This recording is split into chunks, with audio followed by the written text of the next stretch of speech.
Friends, this is Yogesh Toshniya from study box. आज हम लेके आए हैं 9th स्टैंडर्ड का फर्स्ट चैप्टर सिविक्स का, that is what is democracy and why democracy.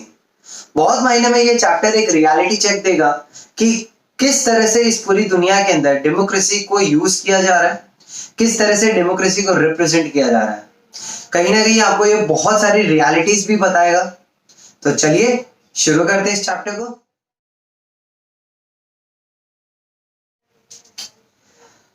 अब गाइस, सबसे पहली चीज आता है व्हाट इज डेमोक्रेसी। मतलब आपको सबसे पहले मतलब समझना पड़ेगा कि डेमोक्रेसी होता क्या है। डेमोक्रेसी हिंदी में बोलूं तो लोकतंत्र। ठीक है, देखते हैं होता क्या है। So it is a form in which rulers are elected by the people. लोकतंत्र यानी of the people, by the people, to the people, as they say, right. तो डेमोक्रेसी क्या हो गया ना, जहां पे आप लीडर को पब्लिक चूज करती है with the help of elections and voting. जहां हम जिसको लीडर बनाना चाहते हैं वो लीडर बनता है, ना कि कोई मनमर्जी का, राइट। उसे हम डेमोक्रेसी कहते हैं। बट इसके साथ एक और इंपॉर्टेंट फीचर होता है, there should be a freedom of speech and expression. लोगों के पास एक फ्रीडम होनी चाहिए, लोगों के पास एक एक्सप्रेस करने का फ्रीडम होना चाहिए कि वो जो चाहे वो बोल सकते हैं, उनको जैसा करना है वैसा कर सकते हैं। India is being one of the most democratic country, largest democracy all over the world. Reason being यहाँ पे वही लीडर्स चूज किए जाते हैं जिसको पब्लिक चूज करती है। और दूसरी चीज, लोगों के पास freedom of speech and expression है। आप जो चाहे वो बोल सकते हो, जो चाहे वो कर सकते हो, that is a freedom, right. पर दुनिया के अंदर बहुत सारी ऐसी डेमोक्रेसीज भी है, बहुत सारी ऐसी कंट्रीज भी है जहां पे आप ये देखते हो कि रूलर्स इलेक्ट तो होते हैं लोगों के द्वारा, बट लोगों के पास फ्रीडम नहीं है। तो कहीं पे लोगों के पास थोड़ी फ्रीडम तो है, पर वहां पे जो इलेक्शंस है उसका प्रोसीजर अलग है, राइट। तो हम इस चैप्टर के अंदर उन्हीं स्टोरीज के बारे में बात करेंगे। तो उसमें से सबसे पहली जो स्टोरी है वो है स्टोरी ऑफ पाकिस्तान। पाकिस्तान हमेशा कंट्रोवर्सीज में रहता है because of two reasons. One is it's politics and another is terrorism. ठीक है, तो इस चैप्टर के अंदर हम यही पढ़ेंगे। देखिए, सबसे पहले समझते पाकिस्तान में हुआ क्या था। 1999 से पहले पाकिस्तान के अंदर थी डेमोक्रेसी, यानी एक ऐसी गवर्नमेंट थी जिसको लोगों ने चूज किया था। ठीक है, उनके प्राइम मिनिस्टर वो जो थे उनको लोगों ने चूज किया था। ठीक है, बट 1999 में एक मिलिट्री पर्सनल था, द ग्रेट्स उनके हिसाब से, वो था जनरल परवेज मुशर्रफ।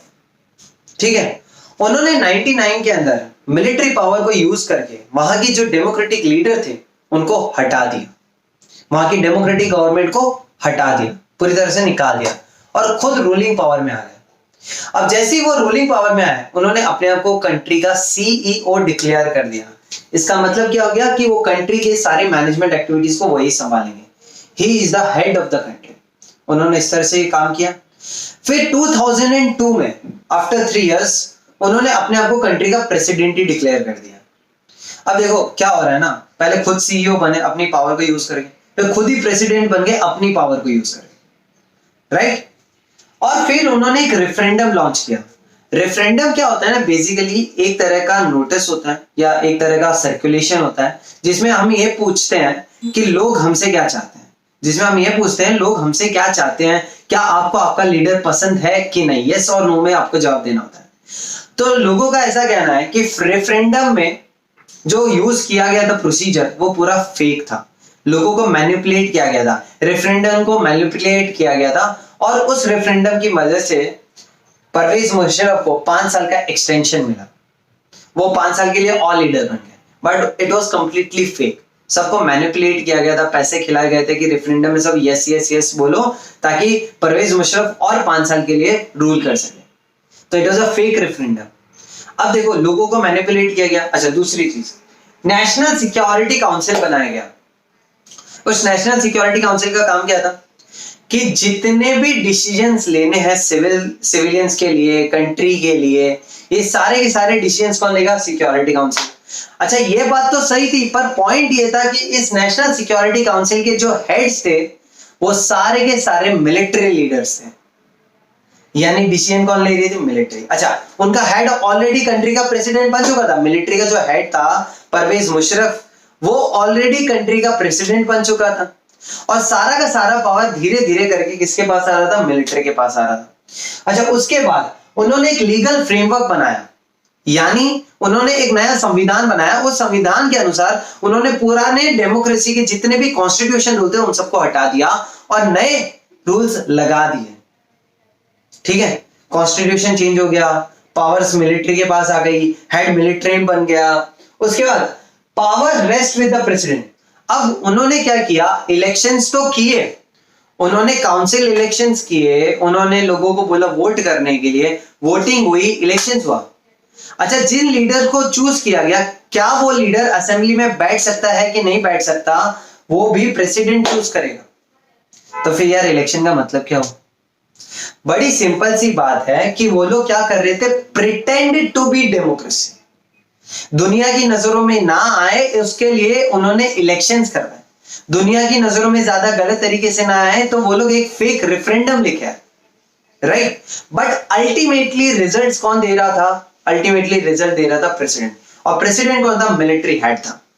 हर बड़े डिपार्टमेंट का हेड किसको बना दिया गया था? एक मिलिट्री वाले को बना दिया गया था। तो यानी ये क्या हो रहा है कि ये एक डेमोक्रेसी शो करने की कोशिश कर रहे हैं, बट एक्चुअली वहां पे डेमोक्रेसी थी नहीं। इलेक्शंस कराए, वोटिंग करवाई, बट रिजल्ट्स प्रेसिडेंट डिसाइड कर रहा था। सो डेमोक्रेसी का पहला फीचर तो यहां पे हो रहा है कि they are elected by the people, but there is a freedom of speech and expression? No, क्योंकि वो लोग जो एक्सप्रेस करना चाहते हैं, वहां की आवाम या वहां की जो पब्लिक है जो एक्सप्रेस करना चाहती है, वो कोई सुन ही नहीं रहा है।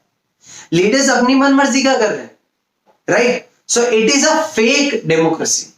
इसीलिए मैंने आपको बोला कि आपको और भी फीचर्स जानने की जरूरत है। You just can not define democracy in one line, right. अब इसके बाद हम आगे बढ़ते हैं। चलो दोस्तों, अब हम आगे बढ़ते हैं। जो हमारा नेक्स्ट स्टोरी है that is the story of China. आज की डेट में ये one of the most controversial topic है अगेन, एंड देखा जाए तो बहुत हॉट टॉपिक भी है।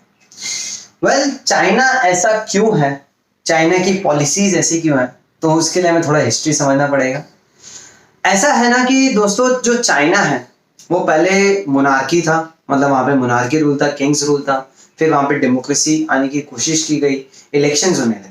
चाइना में अभी भी इलेक्शंस होते हैं, चाइना में अभी भी हर 5 साल के अंदर इलेक्शंस होते हैं।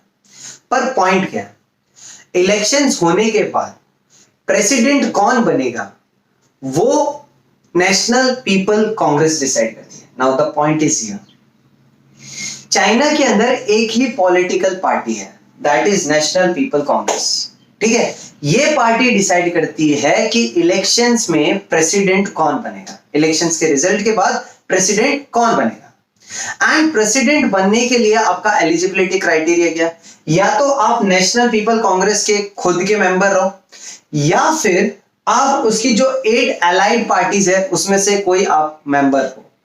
यानी इधर आपको नेशनल पीपल कांग्रेस का मेंबर बनना पड़ेगा, या उसकी जो 8 एलाइड पार्टीज है, छोटी छोटी पार्टीज, उसका मेंबर बनना पड़ेगा। तो आप उनके मेंबर्स बनते हो, फिर आप इलेक्शंस लड़ते हो। इलेक्शन में अगर आप जीतते हो एंड नेशनल पीपल कांग्रेस के हेड्स को लगता है कि भाई ये अच्छा लीडर है, तो फिर उसको प्रेसिडेंट बनाया जाता है, एल्स प्रेसिडेंट नहीं आता। तो देखो दोस्तों, बात क्या है कि इंडिया में क्या है, आज आपके पास अलग अलग पार्टीज के ऑप्शन है, पर चाइना के अंदर ऐसा कोई ऑप्शन नहीं है। वहां पे सिर्फ एक ही party, that is NPC. That is why it is also called as communist party country, क्योंकि वहां पे एक ही पार्टी है जो रूल करती है, बस प्रेसिडेंट चेंज होता रहता है, बाकी नथिंग एल्स, राइट। वहां पे कोई भी तरह का फ्रीडम नहीं है। वहां पे देखो क्या हो रहा है ना, नो फ्रीडम पॉलिसी। इसका मतलब क्या हो गया कि गवर्नमेंट का कुछ वहां पे रूल्स है, ऐसे रूल्स है कि आप सोशल मीडिया पे अपने आप को एक्सप्रेस नहीं कर सकते। अगर आप एक्सप्रेस कर रहे हो तो गवर्नमेंट पहले उसको चेक करेगी, is it harming the people, is it against it's policy. अगर वो इज अगेंस्ट इट्स पॉलिसी, वो आपको पब्लिश करना अलाउड नहीं करेगा। इवन आप देखो तो यूट्यूब, इंस्टाग्राम, फेसबुक, ये सब वहां पे बैन है, क्योंकि ये एक ऐसे सोशल प्लेटफॉर्म है जहां पे लोग इजीली जाके एक्सप्रेस कर सकते हैं। बट चाइना के अंदर इन सबको बैन कर दिया गया।